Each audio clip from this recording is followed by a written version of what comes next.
Hello and welcome to the weekly roundup with Prop News Time. We are here with industry leaders to discuss the latest news and significant events that have been shaping the real estate world around us, both in India and globally. Joining us today is Mr. Balaji Rao. The first item that we would like to discuss is, of course, the recent terror attacks that happened and the geopolitical impact of the possibility of war breaking out and other uncertainties. How is that going to affect the real estate sector in the coming months? Is it going to affect the institutional investments? Are projects going to be delayed? Are builders going to have trouble? What is the impact going to be like? See, what we find is whenever there is a geopolitical uncertainty or volatility, the first thing it affects is the general economy. People are scared. That means they start taking defensive positions. You won't invest. You'll try to save more. You'll try to keep more in cash or in gold. So the defensive positions come up. When that happens in the general economy, will it impact consumption of high value items? Yes. Whether it's automobiles or jewelry or real estate, it'll impact it. Will it impact investment revenues? Yes. Because I won't feel like investing because I'm in a fear mode. I'm in a flight mode. I'm in a fright mode. So I'm not in a fight mode. The fight is the political fight, the military fight. The fright becomes the economy. And the flight comes from the investment, it'll fly, all the money. So we have to look at it in a very nice way to see where is the fright, where is the flight, and where is the fight. The three different things. So if you ask me whether real estate will get impacted, definitely. Because everybody, why will you think of buying a house when the country is in a mourning state? Or we are thinking of retaliation, and rightly so maybe. So the question comes, does it impact any political uncertainty, any geopolitical volatility, impacts the world economy, impacts the country's economy, and then naturally, by logic, it will also impact the real estate sector. The Noida International Airport is scheduled to open this month. Over the last 5 years, we have seen the land prices increasing fourfold in the region. The state government and development bodies have been on the forefront of promoting and driving development by the ways of schemes and incentives. The residential front, the UP government recently announced it would develop 5 new cities over 50,000 hectares, all near the airport. They have already conducted multiple plotted development auction schemes selling more than 34,000 plots in the last 6 months. Even within commercial and industrial, there's been activity with Bonnie Kapoor's Bayview projects, along with Bhutani Group developing a film city there, and the UP government having recently offered Foxconn 300 acres to set up a manufacturing plant. So, what do you think of this region evolving over in the next 5 years? Do you think UP will become the next big real estate investment hub in India? A good question, but I believe UP will be one of the major attractions, but might not be the only one, or we can't say for sure whether it will be the leader, because most states are today focusing on infrastructure push. And especially when you create a greenfield airport, it is going to act as a catalyst for other economic infrastructure to come up, whether it's a manufacturing unit or whether it's a film city, and naturally all the residential units will also come by. Definitely what Jewar Airport will always gain is its proximity to NCR. So when you are very close to a major metropolis, then naturally there is the so-called spillover effect, the shadow effect which will happen, which will help them in their growth plans. So compared to some other place which is far away from one of the major metropolitan cities, this one has an inherent advantage. But will it just run away with it?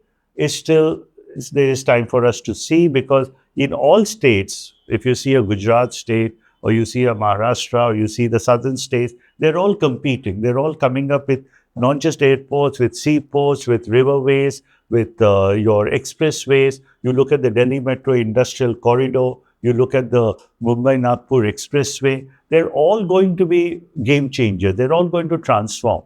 And when they transform, the states will give subsidy, try to give incentives for factories to be set up, for film cities to be set up. So I think UP might be showing the way of an integrated development model, but you also will have it in other places. Like, for example, in Mumbai, we are already creating that Nayana area with the new airport, and there will be a third Mumbai also, which will come up. So just around Mumbai, you'll suddenly see there will be huge expansion. And again, it is very close to a major metropolitan. So there will be healthy competition between states, and that is a very positive sign for the country at large.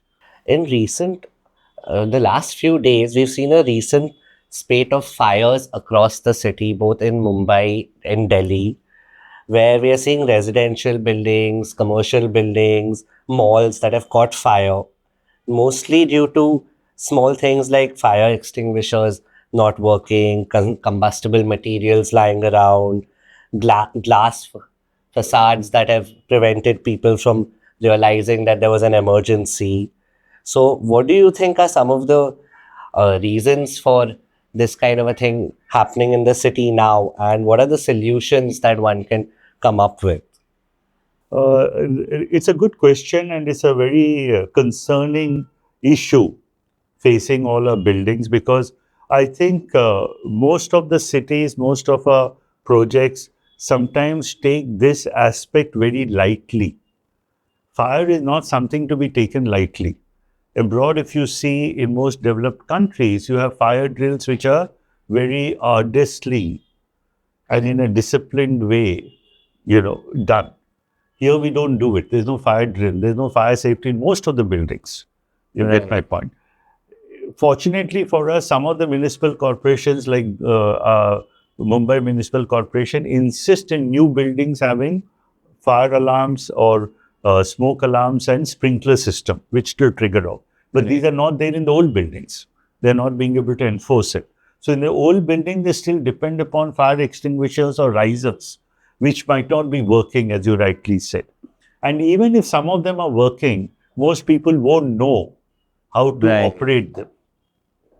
You understand? And this can only come about if you have a strong code that is enforced.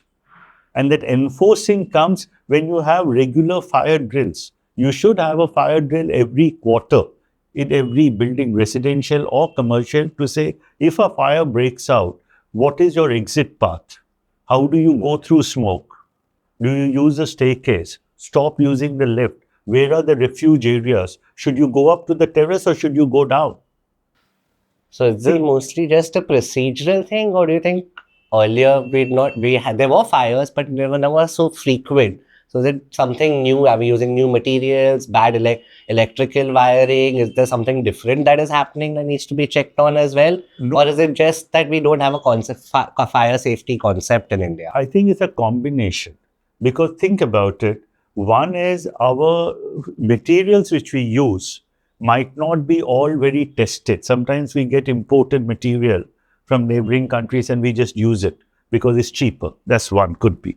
Two, our sort of fire safety norms which we follow, sometimes we tend to flout them. We get the fire NOC and then those safety norms can be flouted very easily.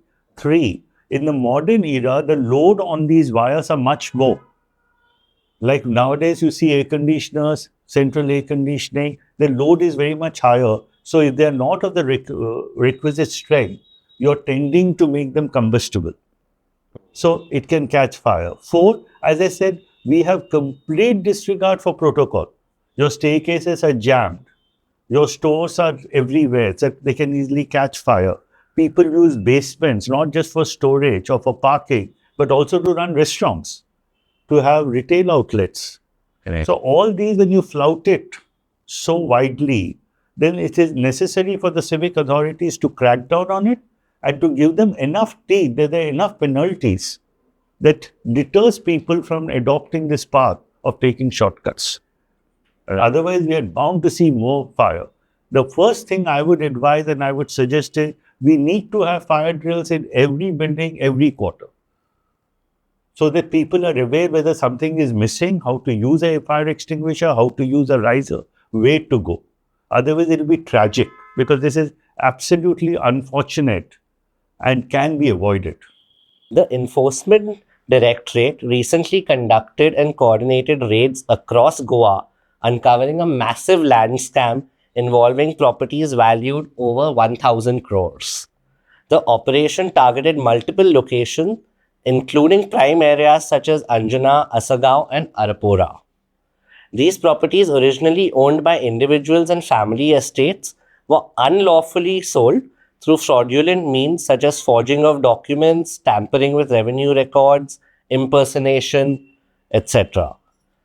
On account of the complex nature of land ownership in India, do you think it is advisable for people to still look at land as a major real estate purchase? And if so, should there be more due diligence, more legal checks that they do before investing in land, or how does one go about this? Yeah, I think it's a great question because I don't think we should throw out the baby with the bathwater. Just because there have been fraudulent transactions, it doesn't mean land transactions shouldn't be taking place, both at a retail, institutional, and business level. The problem in India is our land records are not digitized. Our records are not straight, which we are trying to do. In some states, they have succeeded to a larger extent. In some states, we are still trailing. But once you have a digitization of land records, once you have some sort of a block ledger system where you can check who is in that, who is the actual owner of that particular property, then there won't be any confusion.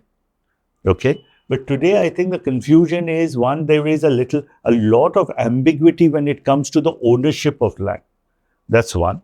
Two, there's also a confusion about forging because the identity is being forged and some registrar is accepting it, which is wrong because it's not becoming public at that particular point of time. So all these sort of things can be overcome with the appropriate digitization measures. So I'm not saying we shouldn't buy land, but definitely you should be far more careful and do your due diligence because it is not there in place, these checks and balances.